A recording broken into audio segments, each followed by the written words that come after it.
Tidak lazim di PSSI ada survei seperti ini, terutama yang spesial menyangkut ketua umum. Lalu dengan tahun politik seperti ini ya memang kita nggak bisa menafikan bahwa sepak bola sekarang diarahkan atau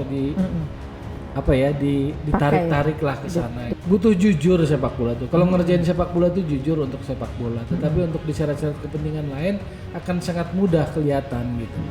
Contohnya survei ini kan seakan-akan diarahkan untuk itu. Pertanyaan tentang apakah percaya atau tidak atau harus atau tidak, itu kan bukan urusannya publik, urusannya orang-orang yang capable yang memang punya otoritas di situ gitu. Dan itu hal sifatnya teknis gitu. Regulasi teknis.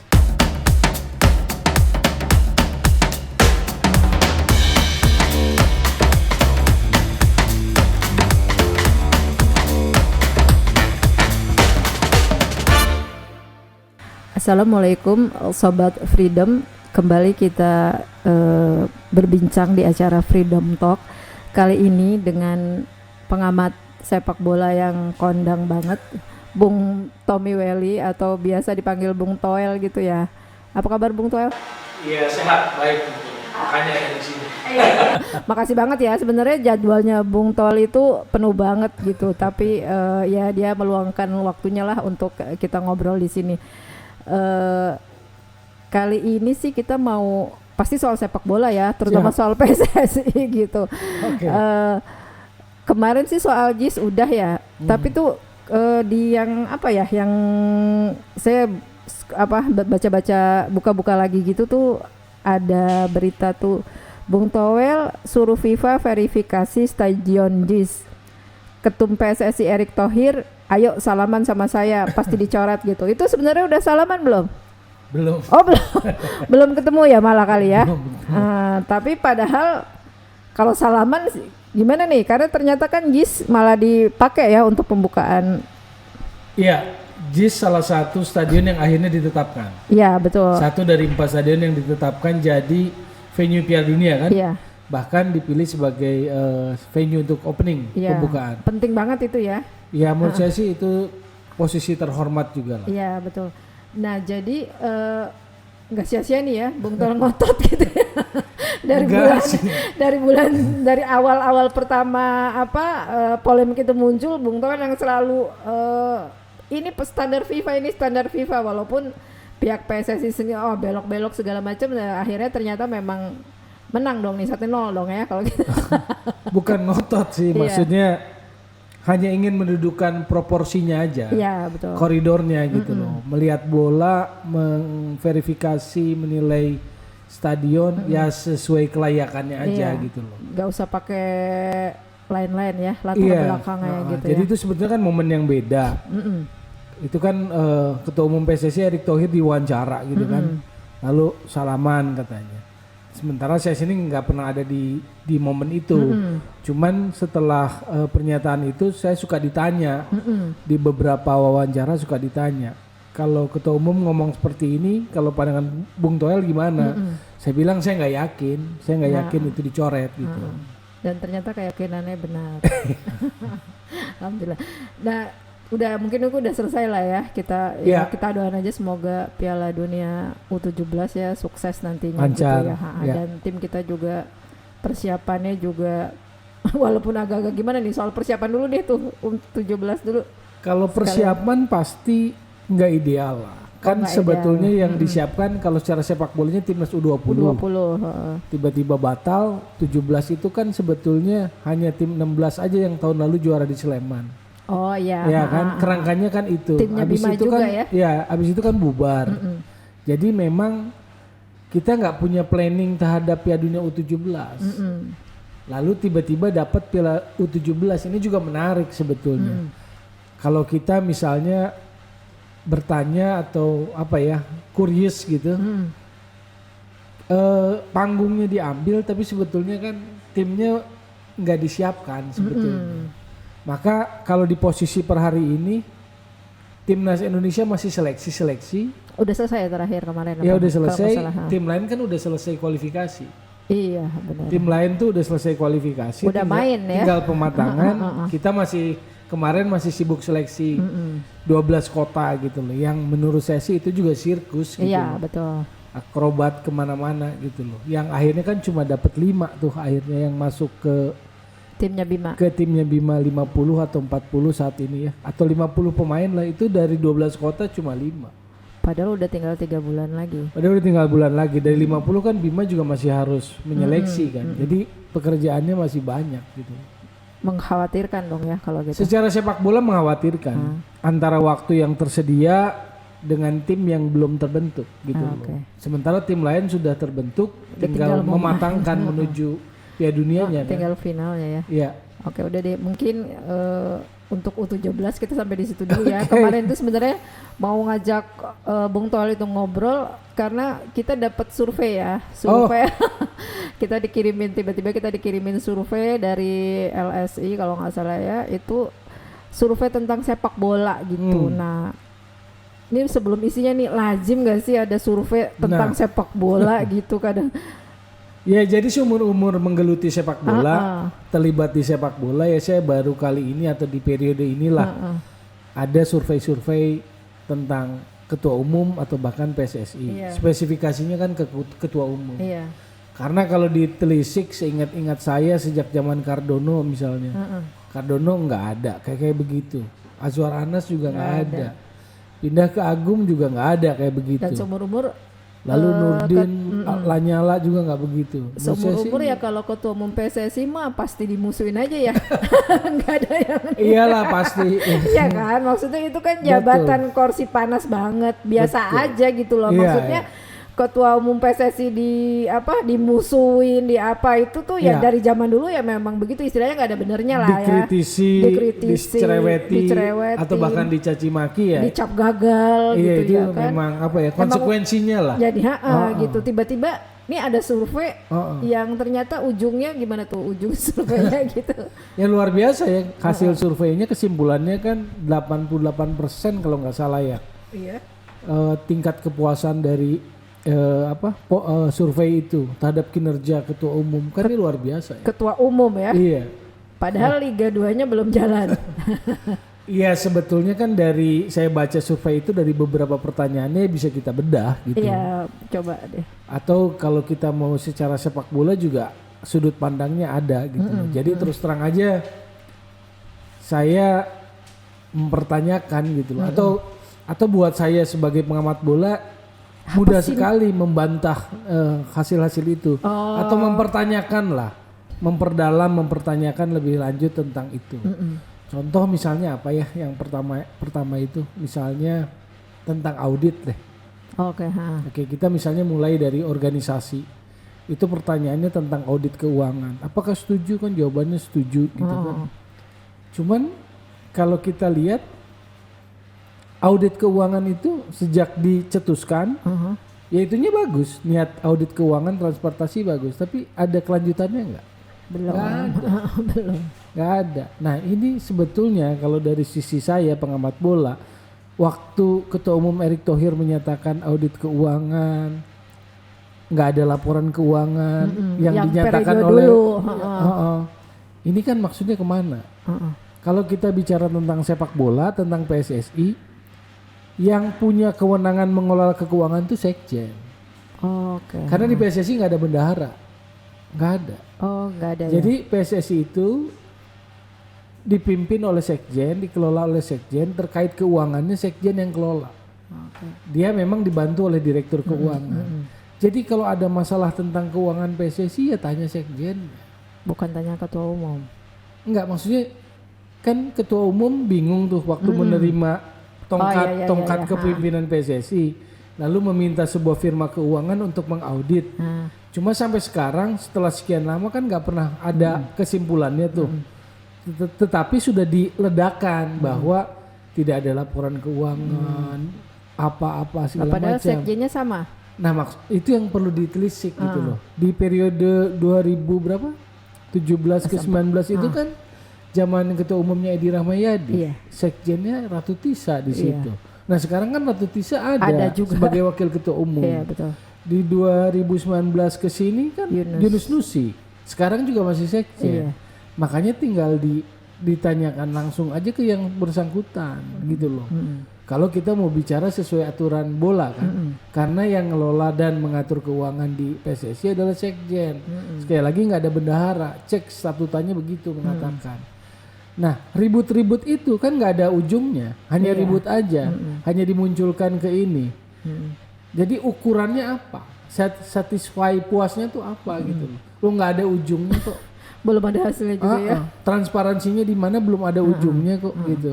Termasuk pernyataan yang Exco Arya Sinulinga tuh yang bilang PSSI dikejar-kejar utang 100 miliar. 100 miliar. Itu juga nggak ada ujung pangkalnya tuh.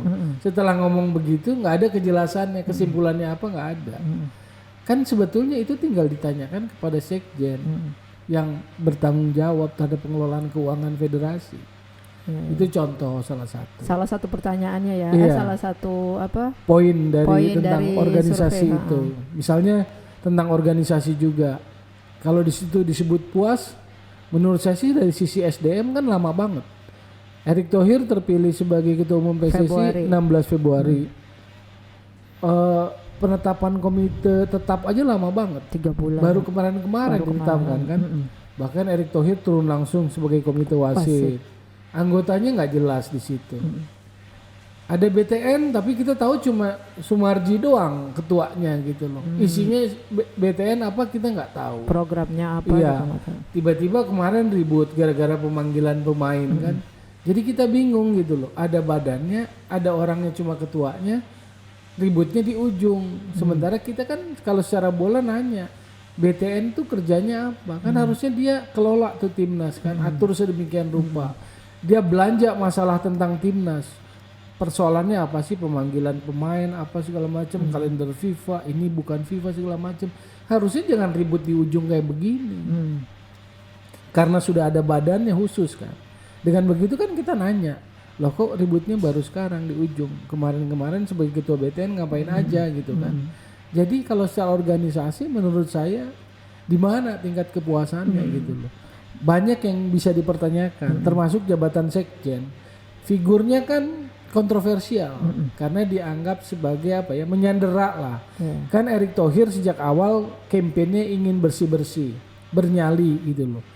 Sementara publik bola, orang bola sudah bukan rahasia umum, tahu figur-figur yang dianggap harusnya keluar. Ya, dianggap tidak sejalan lah sama slogan sama kampanyenya. Iya. Tapi kan tetap jadi sekjen gitu loh. Padahal kita tahu di organisasi manapun termasuk di sepak bola PSSI, sekjen itu harusnya orang ketua umum.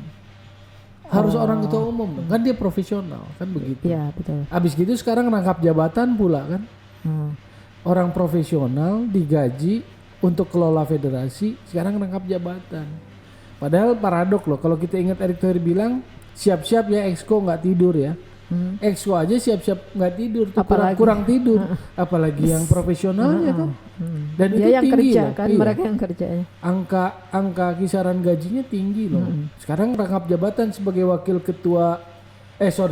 sekjen di KONI Pusat. Jadi memang sudah sangat excellent, sangat hebat gitu kelola PSSI sehingga masih punya waktu gitu loh. Atau masih punya energi. Persoalannya kan bukan cuma soal waktu, soal etika, etis apa enggak, pantas apa enggak sih gitu loh. Karena dia profesional, karena dia digaji oleh PSSI. Dan yang saya dengar kurang lebihnya itu sekitar kisarannya di 75 jutaan gitu loh. Informasi yang saya dengar. Bisa jadilah. Gajinya. Zaman dulu aja udah 50 juta kok. Iya betul. Jadi yang saya dengar dari sumber yang terpercaya ya angkanya segitu, profesional. Artinya saya mempertanyakan kepantasannya gitu. Keprofesionalannya ya, iya, kalau megang dua jabatan itu gitu loh. Jadi secara organisasi banyak pertanyaan-pertanyaannya. Kabinetnya lama, ya kan? Kabinetnya lama. Sekjennya masih orang yang dianggap lama. Figur yang menyandera menyandera niat PSSI untuk bersih-bersih. Lalu dia sekarang rangkap jabatan pada orang profesional. Pantas atau tidak itu menjadi pertanyaan besar. Jadi sebetulnya di organisasi aja benar-benar diberesin gitu loh. Kok bisa jawabannya puas ya? Jawabannya puas, nggak tahu siapa yang ditanya gitu Oke. loh. Kalau saya yang ditanya sebagai pengamat, maka dari aspek organisasi, dari pertanyaan audit, saya tanya kesimpulan auditnya apa? Kan belum jelas juga sampai sekarang. Puasnya kenapa? Seolah-olah hanya ingin menimbulkan kesan aja. Saya mau transparan, saya mau audit, tapi ujung hasilnya nggak ada. Padahal secara statuta gampang aja soal keuangan, tanya sekjen. Iya, benar. Gitu. Terus di samping itu ya, tapi ada pertanyaan lucu juga loh. Ini apa? Setuju nggak JIS direnovasi? Nah itu pasti ada juga muncul tuh di surveinya tuh. Iya, Kenapa iya. tuh gitu? Apa itu ada hubungannya? Kenapa urusan teknis harus disurvei di polling Iya gitu kan? lucu ya. Sebetulnya urusan teknis Nanti teknis ngerinya Iya. nanti pemain nasional juga di polling lagi. Disurvei dulu gitu ya kan. Iya itu kan akhirnya kan. Urusan teknis yang sudah ada guidance-nya, Iya. sudah ada panduannya. Kenapa lalu harus ada orang-orang yang punya kapabilitas untuk memverifikasi urusan itu nggak aja. perlu urusan omongan orang, nggak perlu Nggak ini perlu jadi pertanyaan survei gitu. Tapi ada setujukah JIS direnovasi? Setuju ya lebih banyak yang mayoritas setuju gitu. Iya. Ya itu kan penting nggak sih gitu loh. Ya menurut saya makanya ini memang satu tidak lazim survei, kedua pertanyaan-pertanyaannya itu diarahkan untuk kepentingan tertentu. Maksudnya kepentingan memang kan ketua umum kali ya. Karena satu tidak lazim di PSSI ada survei seperti ini, terutama yang spesial menyangkut ketua umum. Lalu dengan tahun politik seperti ini ya memang kita nggak bisa menafikan bahwa sepak bola sekarang diarahkan atau ditarik-tarik lah ke sana gitu. Dipakai medium atau apapun. Nah, dipakainya ini gitu loh. Dipakainya ini apa sih gitu nanti untuk sepak bolanya tuh jadi gimana gitu loh Bang Tero. Iya karena ini kan tahun politik satu dan bukan rahasia umum kan bahwa ketua umum juga dalam proses menuju running cawapres gitu kan. Jadi saya pikir penting untuk sepak bola itu apa ya? Butuh jujur sepak bola tuh. Kalau ngerjain sepak bola tuh jujur untuk sepak bola. Tetapi untuk diseret-seret kepentingan lain akan sangat mudah kelihatan gitu. Contohnya survei ini. Survei ini kan seakan-akan diarahkan untuk itu. Pertanyaan tentang apakah percaya atau tidak atau harus atau tidak. Itu kan bukan urusannya publik. Urusannya orang-orang yang capable yang memang punya otoritas di situ gitu. Dan itu hal sifatnya teknis gitu. Regulasi teknis. Dan sepertinya ya sih kalau saya baca di komen-komennya itu dari netizen gitu ya itulah malah ngamuk ya kayaknya supporter itu sih maksudnya gini katanya beda ternyata sama gitu loh. Itu tuh jadi tagline-nya gitu loh maksudnya ya mereka juga ya kalau mungkin setuju nggak sih kalau supporter atau pecinta bola itu mah nggak bisa ditarik-tarik juga ya mereka nggak fair aja gitu maksudnya gitu. Iya memang masanya banyak sangat seksi banyak orang tergiur tapi saya yakin atau pengalaman menunjukkan nggak gampang narik supporter bola ke arah itu tuh nggak gampang. Nggak beda urusan ya kayaknya. Beda urusan iya nggak mudah lah gitu. Benar. Bukan hal baru tapi bahwa itu seksi itu dilihat sebagai sebuah masa gitu yang khusus ya tapi nggak pernah gampang kalau saya lihat mereka malah fokus sama klubnya masing-masing aja nggak betul. Contoh aja misalnya pernyataan ketua umum supporter dilarang tandang away kan nggak dituruti. Kan kalau kita bicara kepada supporternya nggak dituruti banyak yang tetap datang. Iya, mengabaikan larangan itu. Bahkan sudah diucapkan oleh ketua umum langsung Erick Thohir. Bahkan dengan ancaman pengurangan poin. Gitu. Nah, itu kan nggak digubris kasarnya kan. Makanya menurut saya ketua umum itu bukan hukum. He's not the law gitu. The law dalam sepak bola itu regulasi kompetisinya Liga 1 lalu kode disiplin gitu loh. Makanya ketika ada supporter menyusup yang terjadi akhirnya kekerasan karena supporter tuan rumah merasa punya legitimate Oh iya. Untuk entah itu mengusir, jagoin stadion yang nggak boleh ada iya, tim tamu gitu ya. Akhirnya kan yang terjadi kan begitu, kerusuhan, kericuhan, penonton gitu loh. Lalu akhirnya gagap, kondisinya jadi gagap karena di regulasinya belum ada pengurangan poin. Lah kalau di regulasi nggak ada pengurangan poin, ngapain ketua umum ngomong pengurangan poin? Walaupun akhirnya saya baca diralat bahwa itu akan berlaku dalam 2 tahun kemudian gitu loh. Cuma artinya penting untuk bisa memahami sepak bola dengan benar. Jangan itu harus pahami dulu regulasinya, kode disiplinnya. Jangan ngomong tapi kemudian nggak digubris kan sia-sia. Sekarang alasan atau background supporter itu nggak boleh away, tandang katanya transformasi sepak bola. Kalau transformasi sepak bola berarti backgroundnya kasus kanjuruhan kan, lalu terjadi proses transformasi, FIFA turun tangan, PSSI turun tangan, pemerintah turun tangan. Katanya itu arahan dari FIFA bahwa kompetisi nggak boleh ditonton supporter lawan. Pertanyaannya apa betul? Kan begitu kalau kita mau tanya secara kritis. Suratnya mana? Tanda tanya. Kalau itu arahan FIFA, tentu ada hitam di atas putih surat. Kenapa saya ngomong gini? Karena FIFA itu biasanya soal administrasi itu pasti clear. Ada hitam di atas putihnya. Gak cuma ngomong-ngomong aja ya. Iya. Nah ini di apa nggak pernah diperlihatkan. Hanya disebut atas dasar transformasi sepak bola, arahan FIFA, supporter nggak boleh away gitu loh. Nah, tapi karena nggak ada legitimate-nya, menurut saya akhirnya kan supporter away datang-datang aja dan terjadilah kericuan itu. Malah lain lagi jadi ininya ya kan. Maka kalau dikaitkan dengan hasil survei itu nyambung nggak ya gitu loh. Dengan apa yang terjadi realitas gitu di lapangan. Artinya aturannya aja udah bikin ricuh lagi nih malahan gitu ya kan, aturannya dari lisannya itu yang nggak boleh itu ya udah bikin ini gimana puasnya gitu ya kan. Betul. Nah makanya kepuasannya 88% tinggi sekali, gitu, dan kita juga nggak ngerti ya maksudnya kalau puas terus apa gitu ya kan. Iya. Gitu. Bahkan di survei itu ada pertanyaan tentang ada surat dari FIFA tentang rekomendasi pergantian rumput atau apa? Ada di survei itu. Salah satu pertanyaan. Oh, iya. Jadi pertanyaannya sangat spesifik lah. Iya. Gitu loh. Sangat pesanan kali ya dalam tanda kutip. Itu pun dijawabnya ya semuanya atau persentase tingginya ya mengatakan harus itu. Kalau nyambung sama yang tadi tuh.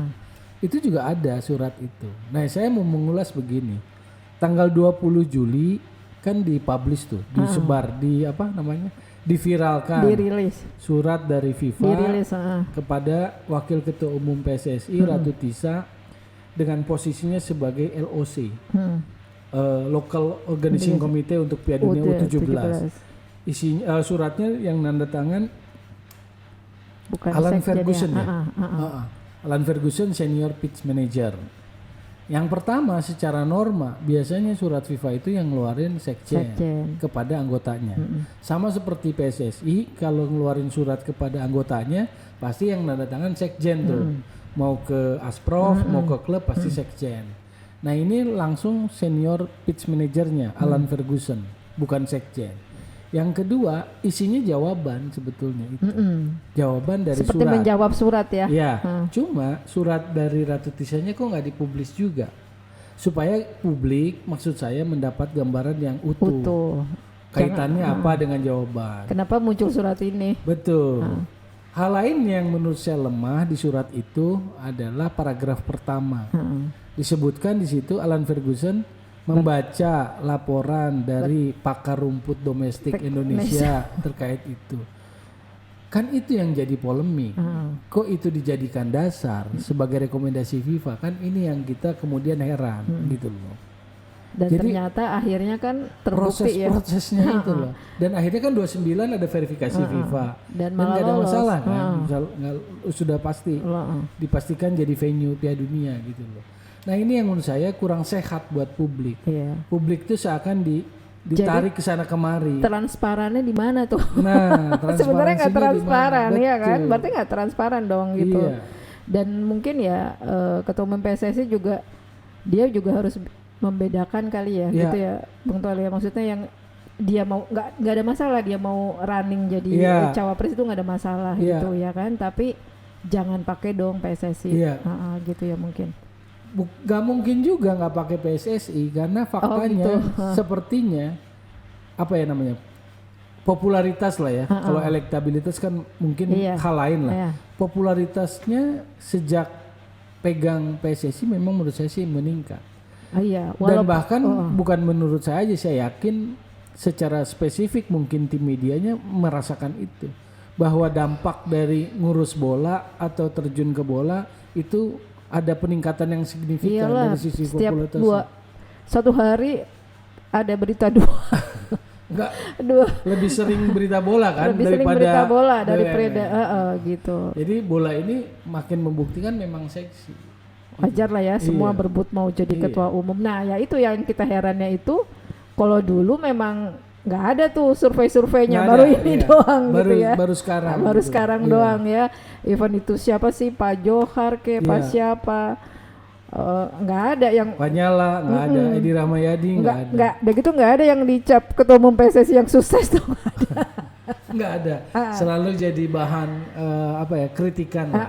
Karena ya tentu apresiasi ada, tetapi ya sepak bola itu karena soal prestasinya KPI-nya kan sebetulnya prestasi. Iya, kan? Timnasnya kan, karena timnasnya belum terlalu moncer ya, pasti lebih banyak cercaannya lah yang namanya ketua umum PSSI. Ya tapi kan kalau gini ya, kalau nggak salah tuh kalau zaman Pak Harto itu sih gitu ya, zaman Pak Harto tuh kan sebenarnya ada 2 sih memang yang olahraga tuh yang dijaga banget ya, dijaga sama Pak Harto itu bulu tangkis sama sepak bola.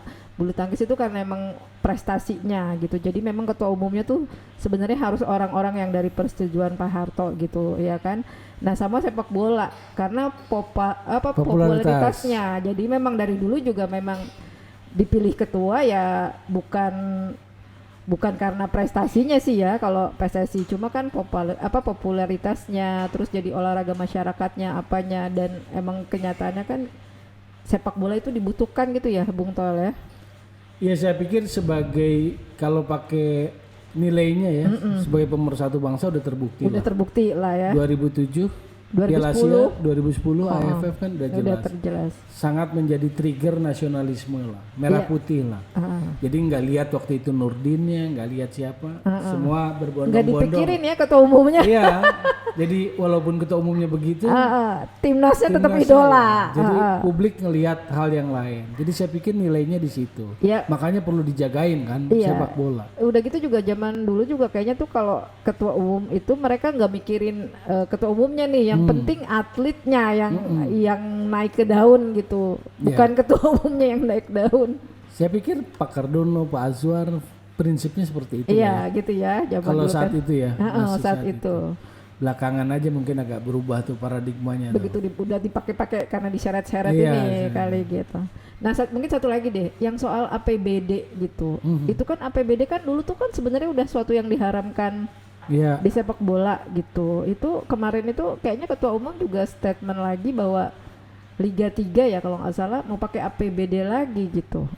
Iya saya baca juga katanya sudah ada lampu hijau dari presiden Liga 3 tapi kompetisinya boleh menggunakan APBD. Kompetisinya? Kompetisinya, nggak sebut klubnya gitu loh. Kalau klubnya banyak banget. Bisa ratusan ribuan. Kan, waktu itu kan kita ingin mengarah ke profesional. Iya. Maka klub itu harus berbadan hukum supaya menjadi entitas bisnis karena industri gitu kan. Nah ketika entitas industri maka bergeraklah. Karena kalau APBD akhirnya kan menurut saya sih memang kurang sehat lah dalam perkembangannya. Nah sekarang Liga 3 lagi. Menurut saya sih apakah ini pertimbangan sepak bola atau pertimbangan non sepak bola? Takutnya ya. Kalau saya lihat. Apalagi kalau pas sekarang udah mau pilpres. Iya tahun-tahun politik kan. Iya. Jadi menurut saya sih kalau dari sudut pandang sepak bola ini satu kemunduran balik lagi gitu loh. Kalau nggak salah juga sebenarnya Liga 3 itu permasalahannya bukan itu. Maksudnya sebelum Covid itu kan sebenarnya udah jalan juga sih ya. Jalan gitu. Artinya kan bukan persoalan di kompetisi kan sebetulnya integritas sepak bola aja. Nah di survei itu ada juga pertanyaan tentang membentuk satgas anti mafia bola. Itu juga. Nah ini supaya nggak bias pemahaman publik, Kalau Satgas anti mafia bola yang isinya kepolisian, itu polisi lah yang bentuk. Memang kerjasama dengan PSSI gitu loh. Jadi bukan PSSI atau ketua umum yang, karena kalau isinya kepolisian kan berarti dasarnya hukum positif kan, mencari apakah tindakan kriminal atau ada aspek pidananya apa enggak kan begitu. Nah sebetulnya yang secara penegakan hukum sepak bolanya ada enggak? Kan nggak kelihatan juga. Tapi di situ tingkat kepuasannya tinggi. Padahal jadi belum ada apa-apa juga sih hasilnya. Apakah Anda setuju dengan pembentukan ini? Setuju ya pasti tinggi. Tapi ada konkretnya enggak? Kan belum ada. Tapi itu udah puas juga ya jawabannya. Udah puas jawabannya. Berarti gitu. Itu surveinya puas dijanjiin dong intinya. Lah makanya saya bilang ini survei gampang sekali dipertanyakan ulang. Benar. Ada tambahan pertanyaan dan mudah dibantah menurut saya sih. Baik itu yang soal transparansi organisasi, soal kompetisi. Kita bicara kompetisi, misalnya soal yang tadi kaitannya anti mafia bola, pengaturan skor. Kan PSSI belum melakukan tindakan apa-apa terkait penegakan hukum sepak bola, integritas sepak bola. Contoh, PSSI baru punya concern ke wasit, ingin bersihin wasit. Nah, dalam proses seleksinya aja kan sejak awal sudah ada muncul isu pungli. Ada yang dalam mekanisme di internal seleksi wasit isu pungli. Padahal ketua komite wasitnya ketua umum. Iya. Isu apa jual beli bocoran jawaban seleksi tes. Ini kan memalukan gitu loh. Padahal ketua komite wasitnya langsung ketua umum. Ini juga nggak lazim. Karena sebetulnya kalau masih bocor-bocor kan langsung ketua umum dong yang kena, yang menjabat sebagai ketua komite wasit gitu loh. Cuman yang saya dengar di lapangan sebetulnya yang ketua umum mempercayakan penanganan wasit pada Ratu Tisa, wakil ketua umum, dan Purwanto. Cuma di aktivitas awal seleksi udah muncul isu nggak sedap tuh, isu negatif pungli, soal bocoran jawaban, jual beli bocoran jawaban, dan itu belum ditindaklanjuti. Maksudnya secara hukum sepak bola ya, Komdis nggak turun tangan atau komite etik turun tangan. Kan kalau di sepak bola nggak harus pakai hukum pidana, pakainya hukum sepak bola. Kalau perbuatan itu terindikasi dan ada buktinya, ada kesaksian dan sebagainya, ya harus ditegakkan hukum sepak bola. Kode disiplinnya ditegakkan. Ini kan belum ada. Komdis kalau nggak salah, Komdingnya juga belum ada ya, komisi banding. Sudah. Sekarang udah ada. Cuman gini, kompetisi jalan dulu. Kompetisi kan kick off 1 Juli. Komdis itu dibentuk tanggal 7 Juli. Jadi setelah jalan. 2 pekan pertandingan jalan, Komdis baru muncul. SK-nya sih per tanggal 10 Juli. Jadi terlambat. Itu juga kalau kita bicara organisasi terlambat. Masa kompetisinya udah jalan, Komdisnya baru ada. Bikin.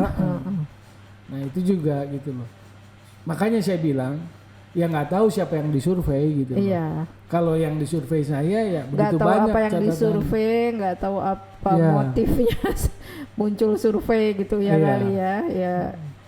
Motifnya sih menurut saya sih ya karena ini masih tentang pencitraan, sepertinya ya bukan semata-mata sepak bola.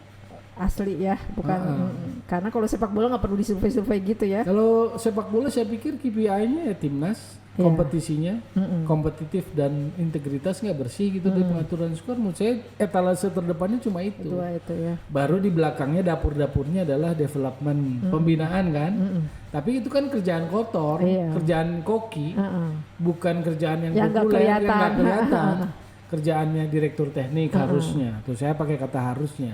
Karena belum seharusnya berarti dia di dapur ngurusi pelatih, development pelatih, development youth gitu loh, bikin kompetisi youth itu di belakang. Apa sih yang bang pemainnya tapi kalau etalase depannya KPI-nya ya timnas sama kompetisi yang dilihat orang, yang dilihat negara lain. Bukan ketua umum. Ya, dari sisi timnas memang di bulan Mei juara medali emas SEA Games.